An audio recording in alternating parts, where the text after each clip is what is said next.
तो positive charge पर force electric field के F बराबर हमारा क्या होता है? F बराबर हमारा होता है Q इंटू E।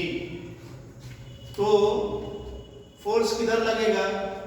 फोर्स का डायरेक्शन जो है आप देखिए F बराबर QV है, तो फोर्स का डायरेक्शन किधर हो जाएगा? चार्ज पॉजिटिव होगा तो फोर्स का डायरेक्शन E के डायरेक्शन में, और चार्ज नेगेटिव होगा तो फोर्स का डायरेक्शन E के अपोजिट। आप देखो ये वाला जो चार्ज पार्टिकल तीसरा है वो इसी डायरेक्शन में आ गया है। इसका मतलब है कि तीसरे वाले चार्ज पार्टिकल पर जो फोर्स लगा है वो E के डायरेक्शन में। जैसे इस किसी पार्टिकल को अगर हम फेंकते हैं ऐसे और ये नीचे की तरफ जाएगा, इसका मतलब है फोर्स नीचे की तरफ लग रहा है। तो यहाँ पर चार्ज पार्टिकल को ऐसे फेंका गया और ये नीचे आ रहा है, इसका मतलब फोर्स नीचे लगा है। तो नीचे फोर्स लगा, इसका मतलब है कि third charge particle is positive, और पहला और दूसरा चार्ज पार्टिकल E के अपोजिट ऐसे फेंके हैं, लेकिन ये सीधा ऐसे नहीं जाके फिर ऊपर चला गया। इसका मतलब पहला और दूसरा चार्ज पार्टिकल पर फोर्स E के अपोजिट लगा है, इसलिए पहला और दूसरा चार्ज पार्टिकल का साइन क्या होगा? नेगेटिव होगा। तो क्लियर हो गया? फर्स्ट चार्ज पार्टिकल का sign negative, second charge particle का sign negative, third charge particle का साइन पॉजिटिव। तो हम लोग क्या लिखेंगे? First charge, second charge are negative, third charge is positive. ऐसा होगी। इसके बाद क्या पूछता है? साइन तो दे दिया, फिर पूछता है which particle has highest charge to mass ratio. Charge और मास का रेशियो यानी Q by M, charge to mass ratio किसके लिए ज्यादा है? तो अगर आप इसको सेंट्रल लाइन अगर आप मान लें तो इस डायरेक्शन में चार्ज पार्टिकल के ऊपर इस डायरेक्शन में तो कोई फोर्स नहीं लग रहा है, क्योंकि इलेक्ट्रिक फील्ड का डायरेक्शन तो नीचे की तरफ है, पॉजिटिव प्लेट से नेगेटिव प्लेट की तरफ है। तो फोर्स या तो E के डायरेक्शन में लगेगा या E के अपोजिट लगेगा। तो फोर्स या तो इस डायरेक्शन में लग रहा होगा या चार्ज पार्टिकल पर फोर्स इस डायरेक्शन में लग रहा होगा।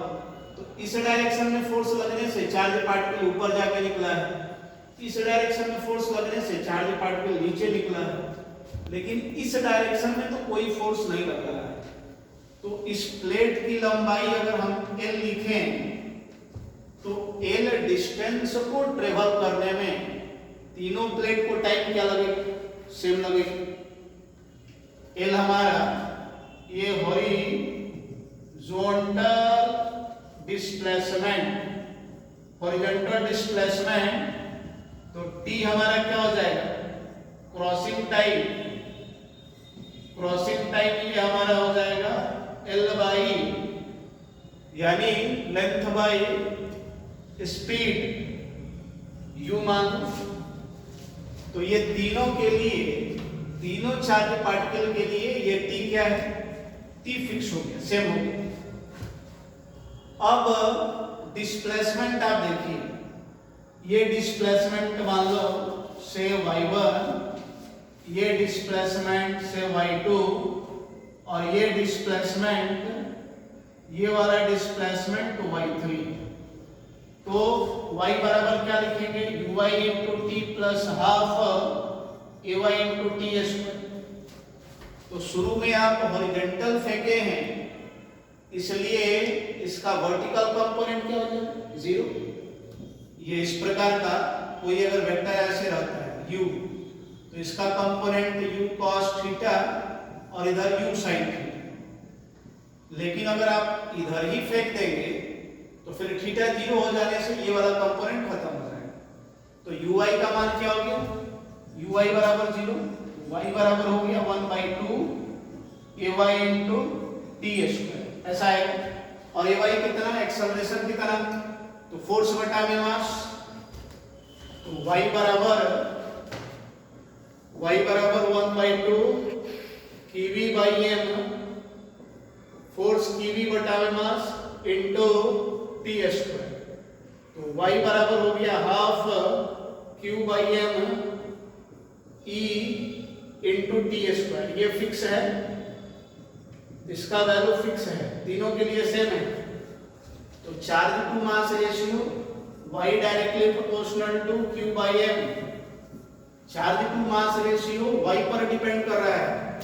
और फिगर में आप देखिए y किसके लिए ज्यादा है, पहले वाले के तुलना में और दूसरे वाले की तुलना में तीसरे वाले का y क्या है, ज्यादा है, क्योंकि ये ज्यादा डिफ्लेक्ट हुआ है नीचे। तो अगर y तीसरे का ज्यादा है तो Q/m रेशियो भी तीसरे का ज्यादा होगा। तो Q/m ratio is also larger. For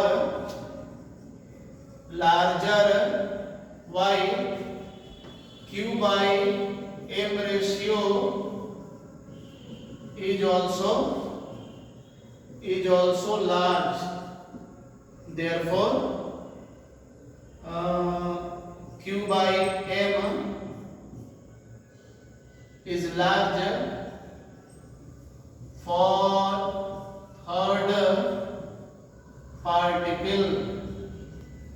तीसरे पार्टिकल के लिए, जो तीसरा पार्टिकल है उस तीसरे पार्टिकल के लिए Q/m रेशियो वो सबसे ज्यादा होगा, उसके बाद दूसरे के लिए होगा, उसके बाद पहले वाले के लिए होगा, उसके बाद दूसरे के लिए होगा। ये पूरे एनसीईआरटी के एक्सरसाइज में ये प्रॉब्लम बहुत अच्छा प्रॉब्लम है और इस प्रॉब्लम में कॉन्सेप्ट भी है। आप इसको एक दो बार बना करके देखिएगा तो ये भी प्रॉब्लम आपको ठीक से समझ में आ जाएगा। थोड़ा मोशन का इस प्रॉब्लम में इस्तेमाल हुआ है। क्वेश्चन नंबर 21, 14 के बाद बीच का जो कुछ प्रॉब्लम है 15, 16, 17, 18, 19, 20 ये गॉसेज थ्योरम पर आधारित है। गॉस थ्योरम जब पढ़ाएंगे तो उस प्रॉब्लम की भी चर्चा कर लेंगे। अभी प्रॉब्लम नंबर 21 देखिए क्या है। कहता है कि एक conducting sphere of radius 10 cm, एक कंडक्टिंग स्फीयर है जिसका रेडियस 10 सेंटीमीटर है। तो कंडक्टिंग स्फीयर ये हो गया, इसका रेडियस आर 10 सेंटीमीटर। कंडक्टिंग कहने का मतलब कोई आयरन का ball, that is conducting sphere. लकड़ी का कोई बॉल अगर हो गया तो वह एक नॉन कंडक्टिंग स्फीयर है। तो ये एक कंडक्टिंग स्फीयर है, इस पर चार्ज अननोन है, Q मान लो चार्ज है। अब कहता है कि electric field at 20 cm from the centre of sphere, इससे 20 सेंटीमीटर की दूरी पर r डैश बराबर 20 सेंटीमीटर की दूरी पर point P, E at point P दिया है। पॉइंट P पर इलेक्ट्रिक फील्ड कितना है 1.5 into 10 to the power 3 newton पर कूलम। तो कहता है कि what is the net charge on sphere, sphere के ऊपर नेट चार्ज क्या होगा। आप सीधा समझिए, हम लोगों ने बताया था कि अगर किसी स्फीयर के ऊपर चार्ज हो तो बाहरी किसी भी पॉइंट के लिए स्फीयर का बिहेव पॉइंट चार्ज की तरह होता है। तो Q चार्ज से r दूरी पर इंटेंसिटी E बराबर हो जाएगा Q/4 pi epsilon naught r square. E दिया है, R दिया है, Q निकालना है। Q बराबर हो जाएगा E गुने 4 pi epsilon naught r square. E का वैल्यू कितना 1.5 10 to the power 3, 4 pi epsilon naught 1/9 into 10 to the power 9 r square 20 centimetre, 20 गुणे 10 to the power -2 का होल स्क्वायर। इसको सॉल्व कर लीजिए, जितना आएगा उतना कूलम में ये आंसर। तो ये हमारा प्रॉब्लम नंबर 21 है। अब इसके बाद प्रॉब्लम नंबर 22 देखिए। इस प्रॉब्लम में कहता है कि an infinite line charge produce 9 into 10 to the power 4 newton पर coulomb at a distance 2 cm। इतना electric field infinite line charge है, इनफाइनाइट लाइन चार्ज ये हो गया, इसके पिछले क्लास में इसको बताया था मैंने, ये इनफाइनाइट लाइन चार्ज। इससे r दूरी पर इंटेंसिटी का फार्मूला निकला था E बराबर lambda by 4 pi epsilon not r। Lambda पूछ रहा है, E दिया है, तो E के जगह पर 9 × 10⁻⁹ और ये 9 × 10⁴ और ये 9 × 10⁹ 1/4 pi epsilon not into lambda बटे में r का वैल्यू 2c, तो 2 × 10⁻⁻²।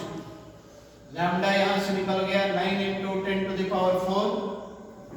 2 × 10⁻² बटा में 9 × 10⁹।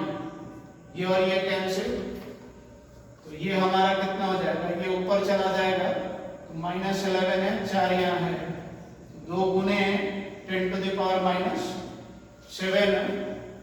ये कूलम्ब पर मीटर, ये हमारा आंसर। एक और प्रॉब्लम क्वेश्चन नंबर 24 एनसीईआरटी का रह गया, उसको आप बनाइए, वो आसान है, वो बन जाएगा आपसे। तो एनसीईआरटी का जहां तक अभी तक हम लोगों ने थ्योरी पढ़ा था उस आधार पे मैंने प्रॉब्लम बता दिया एनसीईआरटी वाला। अब आप प्रॉब्लम एचसी वर्मा से बना सकते हैं, या जितना मेरा बुकलेट का प्रॉब्लम है वो बना सकते हैं, आपको मैं वो डीपीपी के माध्यम से भेज दूंगा, उसको भी आप बनाइए। अगले दिन हम लोग इलेक्ट्रिक पोटेंशियल का चर्चा करेंगे, नेक्स्ट क्लास में इलेक्ट्रिक पोटेंशियल हम लोग डिस्कस करेंगे। आज की क्लास में इतना ही रखिए, आप सभी को शुभ रात्रि।